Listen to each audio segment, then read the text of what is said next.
এটা wiring course লইছো electrician হয় assistant of electrician হয় এই কোর্সটা আমি প্র্যাকটিক্যাল করিব আজ এটা হয় প্র্যাকটিক্যালটো হল হোস্টেল ওয়ারিং সিরিয়াল ওয়ারিং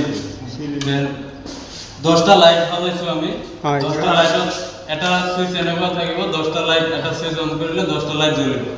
আৰু 10টা লাইটৰ এটা এটা সুইচ থাকিব এক্সট্ৰা এটো আমি প্ৰ্যাকটিক্যালটো কৰিছো এতিয়া সাকসেস হৈছে না নাই এটো সাকসেস হল না নাই আমি এতিয়া সাম টেস্ট কৰি সাম সুইচটো অন কৰি দিও এটো হল বৰ্ডৰ পৰা আহিলে সুইচটো এটো হয় মেইন সুইচ মানে যেটা আমি এতিয়া এটা এটা সুইচ অন কৰি সাম সুইচ নম্বৰ 1 হয় লাইটটো জ্বলি গৈছে জ্বলি গৈছে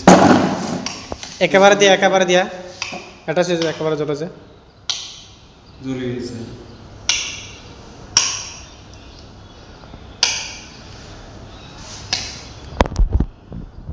হয়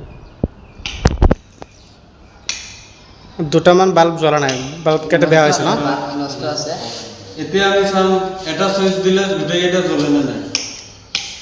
হয় এটো এটা এটা আছিল এটা বেলেগ হ'ব এতিয়া আমি এটা সুইচ দি সাম এটা সুইচৰে গোটে কেটা জ্বলিব হয় চাইছে পুৰা সাকসেসফুল এটো জ্বলিছে এটো অফ কৰি দিলে গোটে কেনে অফ হৈ যাব থ্যাংক ইউ মানে এই এটা অলপ ওচৰৰ পৰা দেখা দিয়া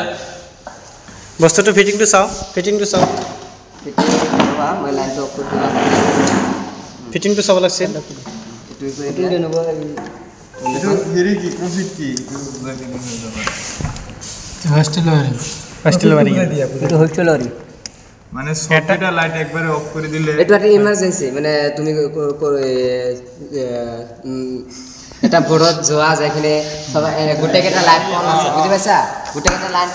অন আছে এটা অফ করে দিলে গোটেকেটা অফ হয়ে যাবে এটা সুইচত 10টা বল জ্বলে হ্যাঁ